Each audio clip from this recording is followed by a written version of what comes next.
नमस्कार सभी EPS 95 pension धारकों का कर्मचारियों का आज के एक और नए और फ्रेश वीडियो में स्वागत है।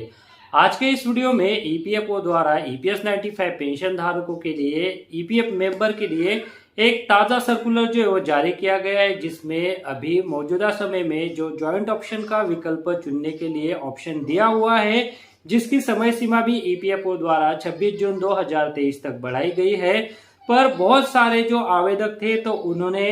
ईपीएफओ से रिक्वेस्ट की थी कि अभी मौजूदा समय में जो ज्वाइंट ऑप्शन का विकल्प जमा किया गया है तो उसमें करेक्शन करने के लिए कोई भी ऑप्शन अवेलेबल नहीं है और ना ही उसे डिलीट करने के लिए अवेलेबल है। तो इसी को ध्यान में रखते हुए ईपीएफओ द्वारा ये जो आवेदन किए गए हैं उच्च पेंशन के लिए ऑनलाइन माध्यम से, तो उन्हें जो है वो करेक्ट करने के लिए, डिलीट करने के लिए एक नई सुविधा शुरू की गई है। तो उसी के रिगार्डिंग जो है वो ईपीएफओ द्वारा एक सर्कुलर जारी किया गया है। तो उस सर्कुलर के बारे में आज मैं आपको इस वीडियो में जानकारी देने वाला हूं। तो आज के इस वीडियो के साथ आप अंत तक बने रहिएगा ताकि ईपीएफओ द्वारा ये जो नया अपडेट दिया गया है तो उसके बारे में आपको पूरी जानकारी मिल सके। तो जी हाँ, 2 मई 2023 को इससे पहले प्रेस रिलीज जारी कर श्रम मंत्रालय द्वारा ये जो जानकारी है वो दी गई थी और उसके तुरंत बाद ही 3 मई 2023 को ईपीएफओ द्वारा इससे संबंधित जो सर्कुलर है वो जारी कर दिया गया है। तो चलिए ये जो डिटेल अपडेट है तो उसे जानते हैं।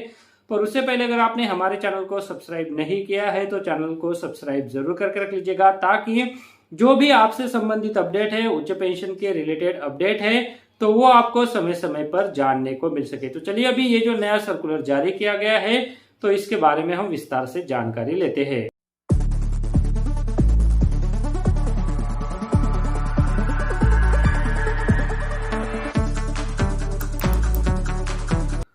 तो जी हाँ, 4 नवंबर 2022 को ईपीएफओ के उच्च पेंशन से संबंधित जो मामले थे तो उन मामलों के ऊपर जो है वो माननीय सर्वोच्च न्यायालय की 3 जजों की खंडपीठ द्वारा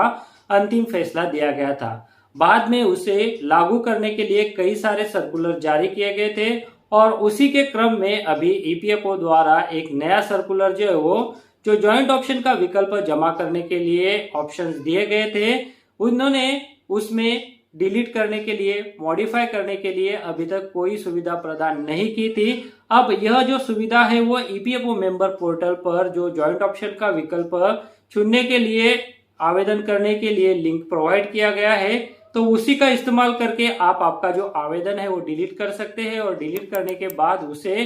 फ्रेश जो है वो सबमिट कर सकते हैं। और यह जो फ्रेश आवेदन आप सबमिट करेंगे तो उसमें पहले जो भी मिस्टेक हुई रहेंगी तो वो आप जो है वो करेक्ट कर सकते हैं। तो इसको लेकर ईपीएफओ द्वारा एक ऑफिशियल नोटिफिकेशन सर्कुलर जारी कर दिया गया है, तो वो अभी मैं आपको बता देता हूँ। तो जी ईपीएफओ हेड ऑफिस द्वारा 3 मई 2023 को सभी एडिशनल सीपीएफसी जोनल ऑफिसेस को, सभी आरपीएफसी ऑफिस इंचार्ज रीजनल ऑफिसेस को ये सर्कुलर जारी किया गया है और जिसमें कहा गया है deleting and resubmitting application for validation of option और ज्वाइंट ऑप्शन रिगार्डिंग। आगे इस सर्कुलर में जो इन्फॉर्मेशन दी गई है तो उसे आप जरा ध्यान से देखिए कि किस तरह से ये जो प्रक्रिया है तो वो आपको करने को मिलेगी और इसका लाभ जो है वो आप कैसे उठा सकते हैं। तो जी यहाँ पर समय सीमा भी बढ़ाई गई है, साथ ही ये एक एडिशनल फैसिलिटी है तो वो भी शुरू की गई है।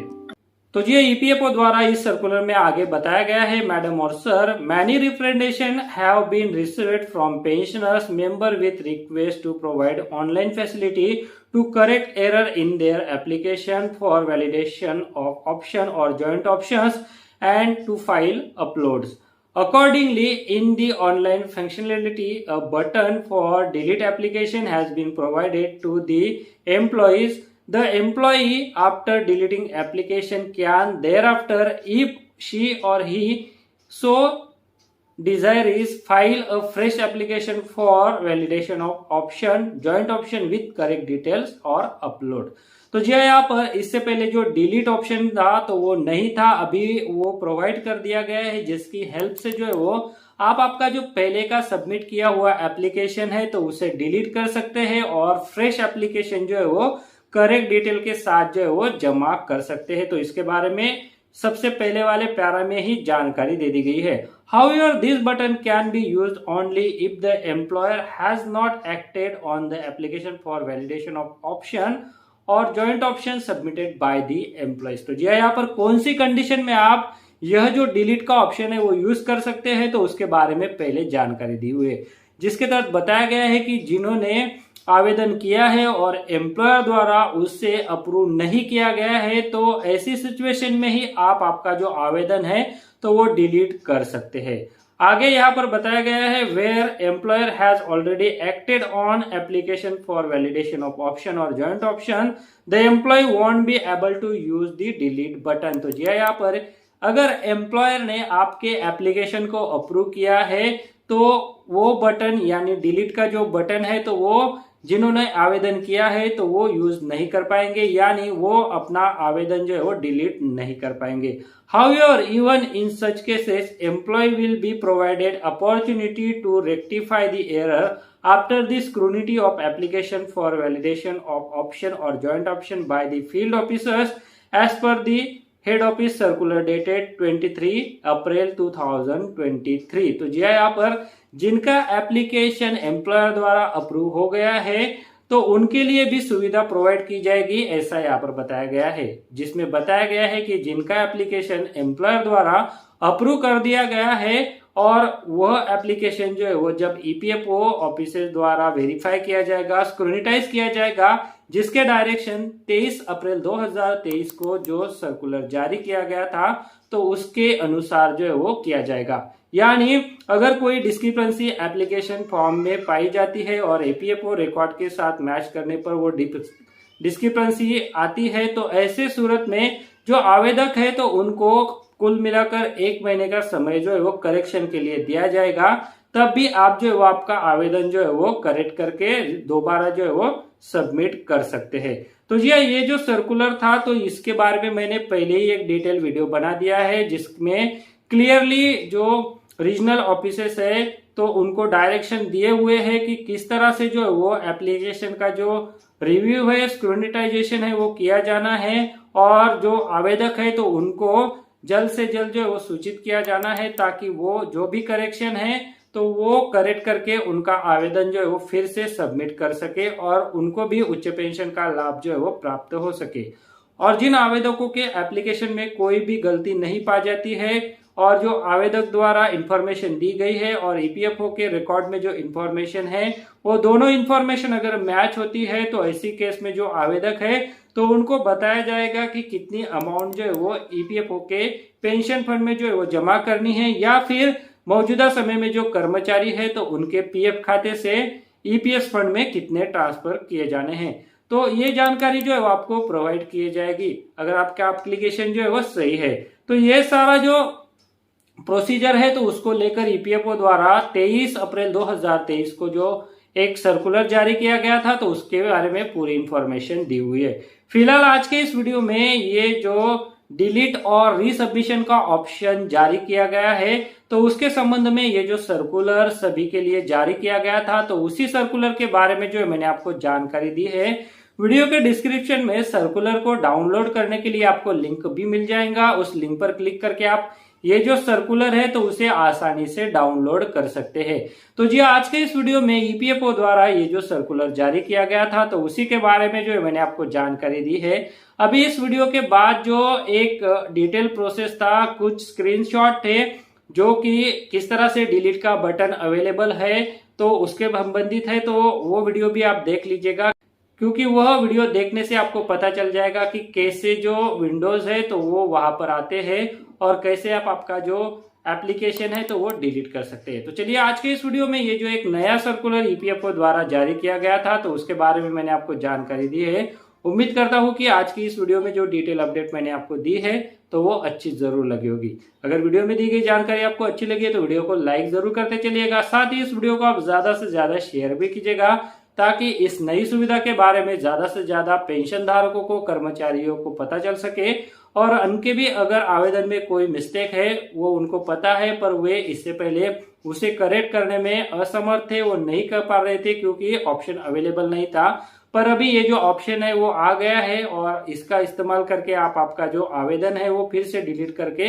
एक सही आवेदन जो है वो कर सकते हैं। तो आज के इस वीडियो में ये जो एक सर्कुलर जारी किया गया था तो उसी के बारे में मैंने आपको जानकारी दी है। उम्मीद करता हूं कि इसका फायदा आप जरूर उठाएंगे। साथ ही इस जानकारी को आप ज्यादा से ज्यादा फॉरवर्ड भी करेंगे। तो चलिए मिलते हैं ऐसी एक और नई और फ्रेश जानकारी के साथ। तब तक आप जो वीडियो मैंने बताया था तो वो भी देख लीजिए। तब तक आप सभी को मेरा नमस्कार सभी EPS 95 पेंशन धारकों का आज के एक और नए और फ्रेश वीडियो में स्वागत है। जैसा कि सभी को अवगत है कि 4 नवंबर 2022 को माननीय सर्वोच्च न्यायालय द्वारा उच्च पेंशन के मामलों को लेकर जो आदेश दिया गया था, तो उसके बाद EPFO द्वारा उस आदेश को लागू करने के लिए कई सारे सर्कुलर जारी किए गए थे, जिसमें 29 दिसंबर 2022 को पहला सर्कुलर जारी किया गया था। उसके बाद फिर से 5 फरवरी 2023 को दूसरा सर्कुलर। उसके बाद जो मौजूदा समय में एम्प्लॉयज है और 2014 के बाद सेवानिवृत्त कर्मचारी है, तो उनको उच्च पेंशन का लाभ देने हेतु 20 फरवरी 2023 को एक नया सर्कुलर जारी किया गया था। और इस सर्कुलर के बाद जो है वो EPFO द्वारा ऑनलाइन एप्लीकेशन की सुविधा भी शुरू की गई थी। जो 2014 के पहले सेवानिवृत्त हुए कर्मचारी है, तो उनके लिए भी ऑनलाइन सुविधा जो है वो शुरू की गई थी। साथ ही 2014 के बाद जो सेवानिवृत्त कर्मचारी है और जो मौजूदा समय में कर्मचारी है, तो उनके लिए भी अलग से online facility UN member portal पर जॉइंट ऑप्शन का विकल्प चुनने के लिए दी गई थी। अब यहाँ पर ये जो दोनों फैसिलिटी दी गई थी, तो बहुत सारे जो आवेदक थे, तो उनके एप्लीकेशन में छोटे छोटे करेक्शंस थे जो उनके बाद में ध्यान में आए, पर मौजूदा समय में ऐसी कोई भी फैसिलिटी नहीं थी जिसके माध्यम से उनका जो भरा हुआ आवेदन है तो वो करेक्ट कर सके। उसके बाद 23 अप्रैल 2023 को भी EPFO द्वारा लगातार 2 सर्कुलर जारी किए गए थे। तो उन सर्कुलर के बारे में मैंने आपको जानकारी दी गई है। तो उन सर्कुलर के बारे में भी मैंने आपको एक अलग से वीडियो में जानकारी दी गई है, जो कि थे किस तरह से आपका आवेदन जो है वो चेक किया जाएगा और आपके आवेदन को किस तरह से स्क्रूटिनाइज किया जाएगा, और उसमें अगर कोई डिस्क्रिपेंसी आती है, क्योंकि यह जो रिकॉर्ड एप्लीकेशन फॉर्म में दिए गए थे और EPFO के ऑफिस में जो रिकॉर्ड मौजूद है, तो उनको कंपेयर करके आपका आवेदन जो है वो स्क्रूटिनाइज किया जाएगा। अगर जिसमें इंफॉर्मेशन कोई वेरिएशन होता है, तो ऐसी केस में जो है वो आपका आवेदन जो है वो रिजेक्ट किया जाएगा और जो आवेदक है तो उसे 1 महीने का समय दिया जाएगा ताकि वो करेक्ट कर सके। और सारी इन्फॉर्मेशन सही पा जाती है तो उनके आवेदन जो है वो स्वीकार करके उनका जो फंड है तो उसके बारे में कैलकुलेशन करके उनको जो है वो इंटीमेट किया जाएगा कि कितना फंड जो है वो EPF खाते से जो है वो पेंशन फंड में ट्रांसफर किया जाएगा, या फिर जो कर्मचारी सेवानिवृत्त हो गए हैं तो उनको कितना फंड जो है वो EPS फंड में एडिशनल देना पड़ेगा ताकि उनकी उच्च पेंशन जो है वो शुरू हो सके। तो इसको लेकर जो यह सारे सर्कुलर जारी किए गए थे। उसके बाद EPFO द्वारा हाल ही में एक अच्छी सुविधा आपके लिए जारी की गई है, जो कि आपके आवेदन को लेकर है। तो जी हाँ, अगर आपने आवेदन किया है और उसमें कोई मिसमैच है, कोई डेटा गलत है, तो ऐसी केस में आप उसे किस तरह से सही कर सकते हैं, तो उसके बारे में जो EPFO द्वारा फैसिलिटी शुरू की गई है तो वो बताने जा रहा हूँ। तो जी हाँ, EPFO द्वारा UN मेंबर पोर्टल पर जो भी सक्रिय सदस्य है और जिनका UN एक्टिव है तो वो लॉगिन कर सकते हैं,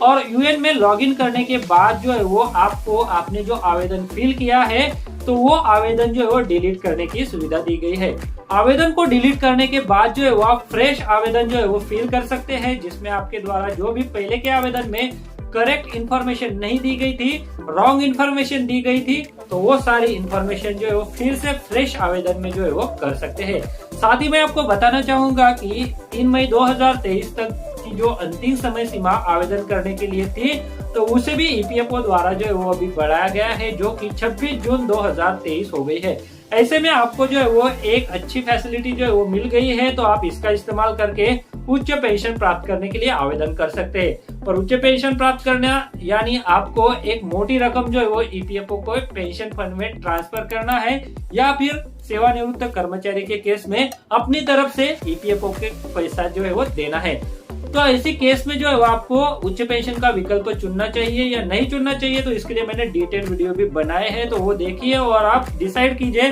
कि क्या आपको सचमुच उच्च पेंशन का जो ऑप्शन है तो वो चुनना है। तो फिलहाल आज के इस वीडियो में EPFO द्वारा ऑनलाइन एप्लीकेशन को डिलीट करने के लिए जो सुविधा UN मेंबर पोर्टल पर लॉगिन करने के बाद प्रोवाइड की गई है, तो उसके बारे में मैंने आपको जानकारी दी है। किस तरह से आप UN मेंबर पोर्टल पर लॉगिन कर सकते हैं, तो इसके बारे में आपको अगर डिटेल डेमो चाहिए तो वीडियो के नीचे कमेंट कर दीजिएगा। मैं आपको एक डिटेल डेमो जो है वो किस तरह से आप आपका आवेदन जो है वो डिलीट कर सकते हैं और उसके बाद जो है वो फिर से फ्रेश आवेदन जो है वो कैसे सबमिट कर सकते हैं तो वो बता दूंगा। तो फिलहाल आज के इस वीडियो में ये जो डिटेल एक अच्छी खबर भी आई थी तो उसके बारे में मैंने आपको जानकारी दी है।